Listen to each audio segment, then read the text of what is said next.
Hello, and welcome. Today, we're uncovering one of the most extraordinary transformations in modern history, the rise of the Republic of Singapore, a nation that turned from a struggling island into a global powerhouse. Look at a world map. Chances are, you'll barely see it a tiny island state dwarfed by its neighbors. Yet, this little red dot, as it was once known, has defied every expectation, transforming itself from a desperately poor, resource-starved speck on the map in 1965 into a global economic titan today. How did a nation smaller than New York City become one of the wealthiest and most powerful countries in the world? We're about to find out how Singapore engineered its own improbable ascent and why this small country has become the world's most overpowered nation-state. Let's start with the hard facts that demonstrate this paradox. Out of all 195 United Nations member states and observers, the Republic of Singapore ranks as only the 176th largest country in terms of land area. At just 736 square kilometers, the nation-state is physically smaller than even New York City. Its population is equally modest for a country. Around 6 million people call Singapore home, which places it 113th in the world by population, putting it roughly on par with a country like Denmark. Within its immediate neighborhood in Southeast Asia, Singapore was once pejoratively dubbed the Little Red Dot, a tiny independent nation completely surrounded by Goliaths like Malaysia and, especially, Indonesia, which dwarf it by orders of magnitude. But to judge Singapore by its size or population is to miss the entire point. Look at Singapore through an economic lens, and this little red dot is instantly transformed into a relative colossus. As of the most recent estimates for 2025, Singapore's nominal gross domestic product is projected to be around $543 billion United States dollars. This makes it the 26th largest economy in the world, a rank that is dramatically higher than its standing by both physical size and population. To put this into perspective, Singapore's economy is roughly equivalent to that of Thailand, a country with more than 11 times the number of people. It is the 10th largest economy on the entire Asian continent, excluding Russia, yet it is only the 36th most populated Asian country. This means its economy is larger than 25 other, more heavily populated Asian nations, including giants such as Pakistan, Bangladesh, the Philippines, Vietnam, and Iran. Most surprisingly, the Singaporean economy today is significantly larger than that of its immediate and far bigger neighbor Malaysia. Within Southeast Asia, Singapore ranks as the second largest economy, yielding only to the behemoth that is Indonesia. While Indonesia's population is 45 times larger at 280 million people, Singapore's economy still represents nearly 40% of Indonesia's total size. As a result, as you might expect, Singapore's gross domestic product per capita is nothing short of incredible. Estimates for 2025 put the figure at an impressive $94,480 United States dollars. This secures Singapore's spot as one of the top 10 countries in the world for this measure, ahead of powerhouses like the United States, Germany, and Canada. Crucially, its per capita gross domestic product is significantly higher than that of the United Kingdom, its former colonial master. In fact, Singapore is estimated to have a median annual salary of nearly $46,000 United States dollars, surpassing the median wage in the United Kingdom. Singapore today is one of the top 5 centers for global wealth concentration. It is home to more United States dollar millionaires than any other city on Earth, except for financial hubs like New York, Tokyo, and London. With an estimated 240,000 millionaires, roughly 1 out of every 25 residents is a millionaire, one of the highest ratios in the world. And according to the Global Financial Centers Index, Singapore has positioned itself since 2023 as the third most important global financial center in the world, trailing only New York and London. It has surpassed all other contenders to become Asia's leading financial center of the 21st century. This is what makes Singapore one of the most overpowered countries in the world relative to its physical footprint and population. But it wasn't always this way. Singapore's colossal economic power and influence today is a very recent phenomenon, and its success was never a guarantee. Just 2 decades ago, in 2004, Singapore's gross domestic product per capita was only half of what it is today. And in 1965, when the nation gained its independence, Singapore was profoundly poor. Its gross domestic product per capita was a mere $511 United States dollars, a level even lower than relatively poor modern-day countries like Jordan or South Africa. At the time, unemployment stood at 14% of the workforce. Half of the population was considered illiterate. 70% of the population lived in appallingly overcrowded conditions. About one-third of the population squatted in slums. The country had zero natural resources, including no fresh water to sustain its 1.86 million residents. Yeah, despite these humble beginnings, in the span of just 60 years, the length of a single human lifetime, Singapore transformed from an unlikely candidate for survival into one of the most fabulously wealthy, successful, and influential megalopolises on the planet. To understand how this happened, you have to go back to 1965. After the British departure and a brief, tense merger with Malaysia in 1963, Singapore was ejected from the Federation of Malaysia against its will. It was a unique instance in history where a nation-state was granted independence that was forced upon it. For most Singaporeans, the expulsion felt like a death sentence. The nation faced a host of seemingly insurmountable problems. A small, overcrowded island with over 1.84 million people, high racial tensions between the Chinese, Malay, and Tamil communities. No sense of patriotism or shared national identity, as the country was purely a product of the colonial era. Widespread poverty, illiteracy, and squatting. Zero natural resources, including a complete lack of fresh water. Singapore was critically dependent on water, and fuel piped in from Malaysia, the very country that had just cast it out. The complete withdrawal of the British Navy, the island's primary economic engine. Domestic problems surrounded by a hostile Malaysia to the north and an aggressive Indonesia to the south. However, Singapore's greatest early strength was its powerful leadership under its first Prime Minister, Lee Kuan Yew, and his People's Action Party. In a world where the big fish eat the small fish, and the small fish eat the shrimp, Lee Kuan Yew stated that Singapore must become the poisonous shrimp to survive. This fanatical instinct for survival became a deep part of the national culture. Lee Kuan Yew understood that the resource-poor Singapore had only two assets: strategic location. Right at the entrance to the Strait of Malacca, the shortest maritime trade route between China divided by the east and Europe divided by the west via the Suez Canal. Human capital. Its dense urbanized population.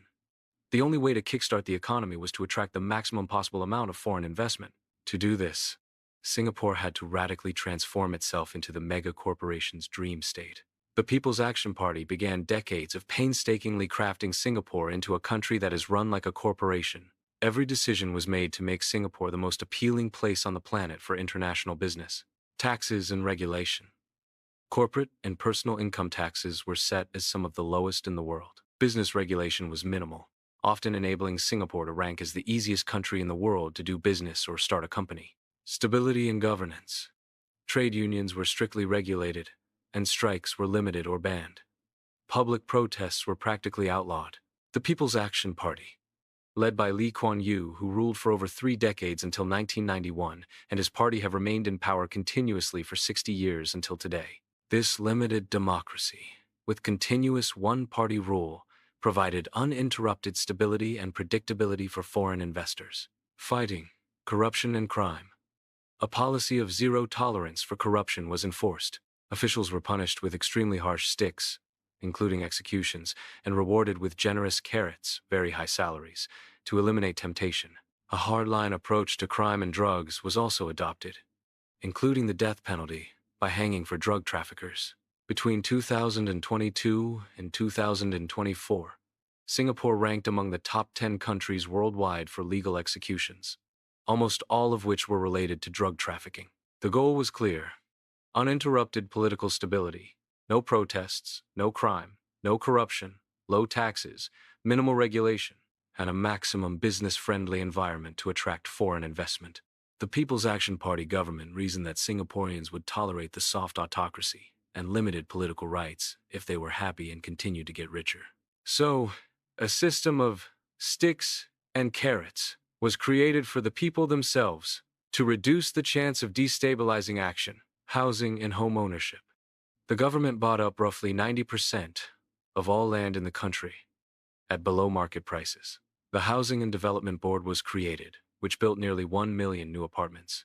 The Housing and Development Board sells these apartments on a 99-year lease at below the market price of full ownership. As of 2024, the median price for such a 2- or 3-room Housing and Development Board apartment is only between $237,000 and $359,000 United States dollars. Ethnic quotas were implemented in every housing complex to integrate the diverse population.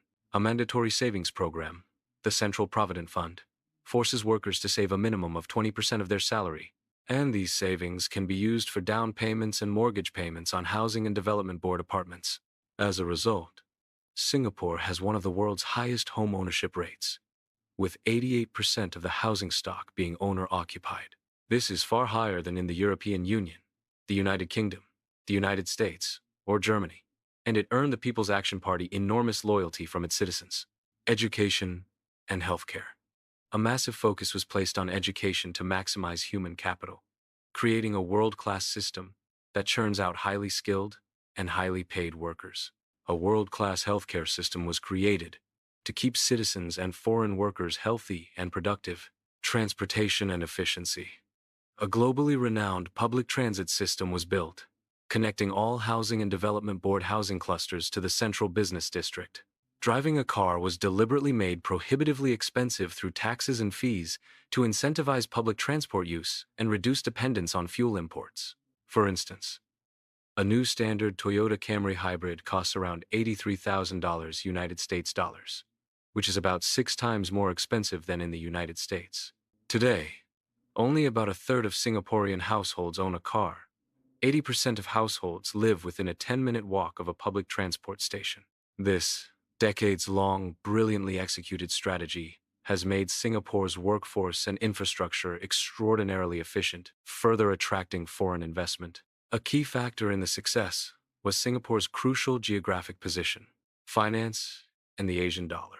In the late 1960s, Singapore sat between the closing markets of America and the opening markets of Europe. This allowed it to fill a gap in the global trading clock, leading to the creation of the Asian dollar market in 1968.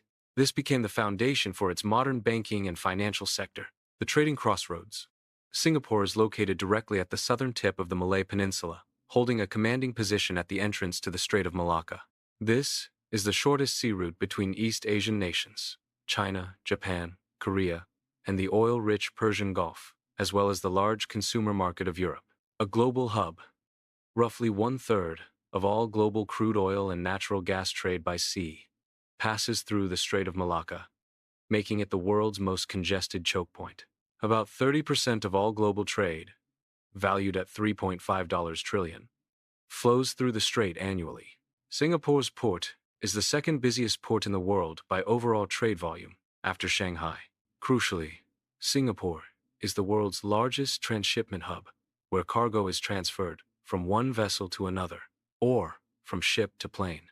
The world's fuel station.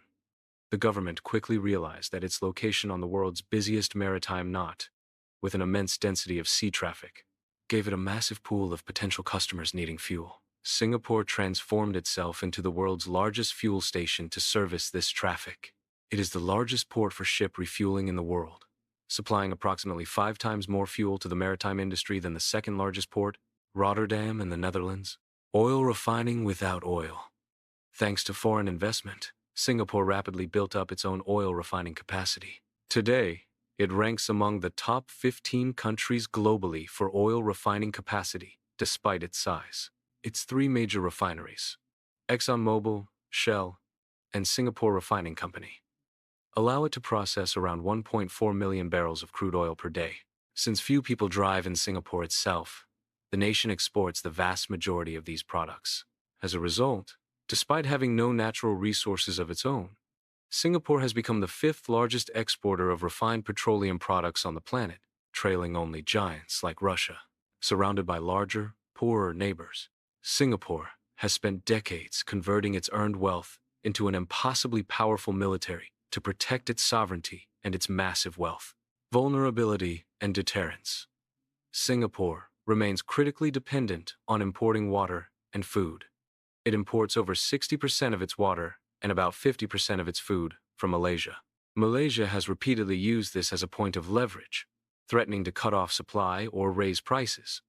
The 99-year water agreement with Malaysia is set to expire in 2061. The People's Action Party's goal is to achieve full water self-sufficiency by 2060 through desalination, advanced water recycling, and rainwater harvesting. The military forces were designed with a potential threat from Malaysia in mind. In a conflict, Singapore would need to act swiftly and decisively to secure its water supply and avoid a protracted war. Might disproportional to size. Conscription. To compensate for the small population, all male Singaporean citizens are required to undergo 2 years of mandatory national service in the armed forces, creating a massive reserve force of hundreds of thousands. Armored power. Singapore has heavily invested in mechanized armored forces.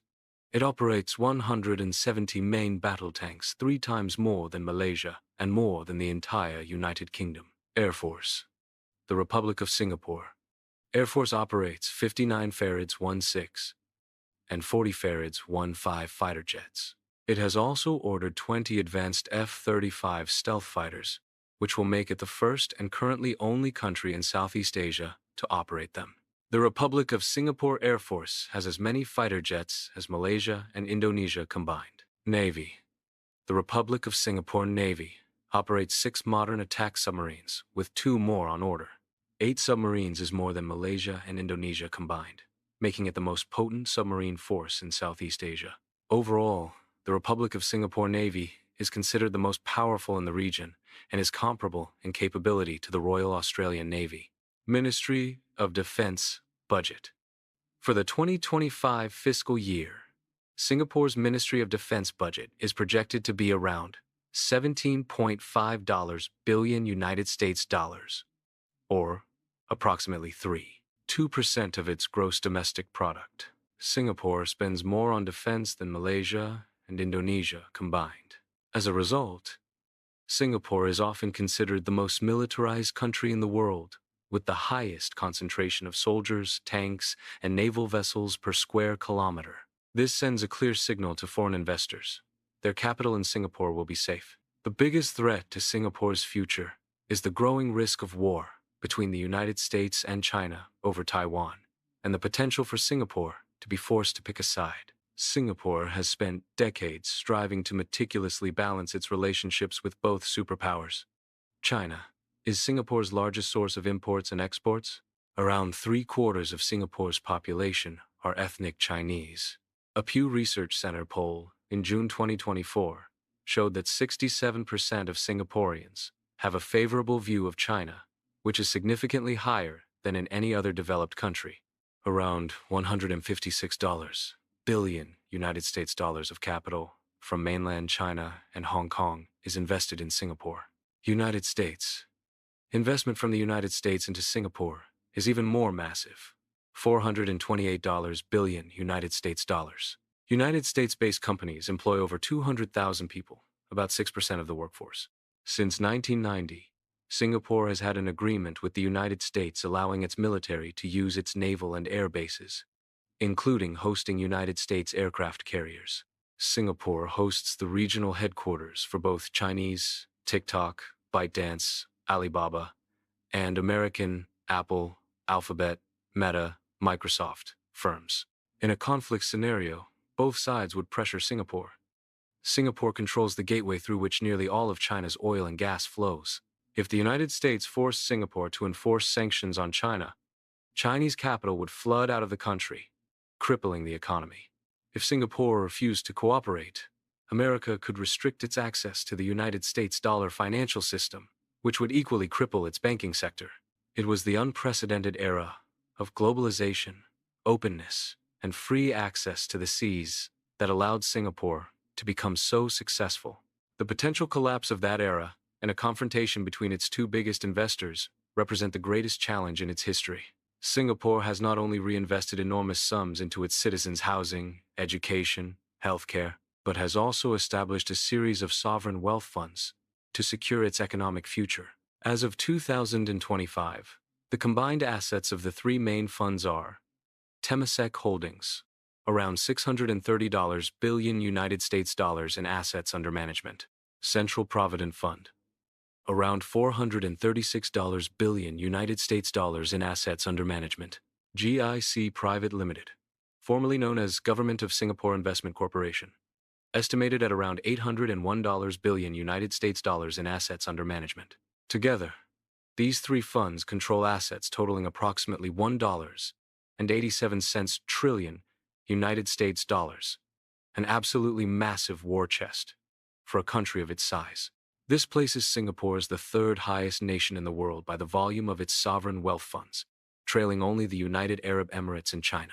The amount of assets in the funds is more than 3 times the country's annual gross domestic product. If this wealth were divided equally among all citizens, every single Singaporean would receive roughly $300,000 United States dollars, a stunning national inheritance. For a long time, the status of Asia's financial center was rivaled and often eclipsed by Hong Kong. However, in the last few years, Singapore has managed to pull ahead. Political tightening and pressure from the Chinese Communist Party led to a flight of capital from Hong Kong to the perceived safety of Singapore. In 2017, assets under management in Singapore were $2.4 trillion, which was only 3/4 of Hong Kong's $3.1 trillion.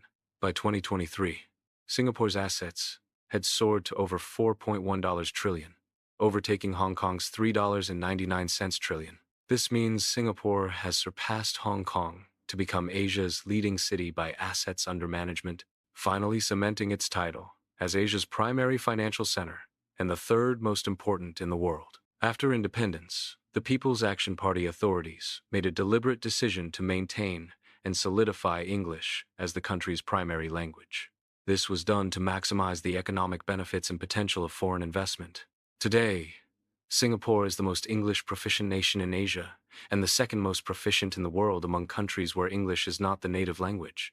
About half of Singaporeans speak English at home. An impressive 96% of the population speaks English fluently, a figure even higher than in the United States. This is a massive advantage that has helped attract business and investment from every corner of the globe.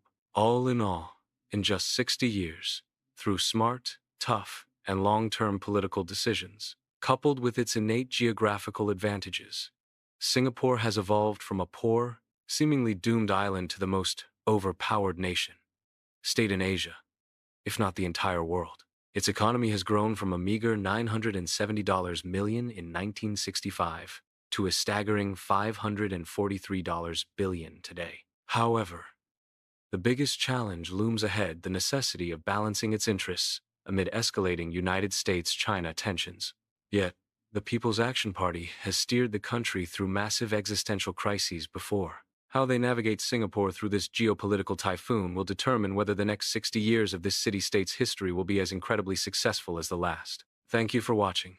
We'd love to hear your thoughts. Tell us in the comments what surprised you the most in this video, or what you found the most fascinating.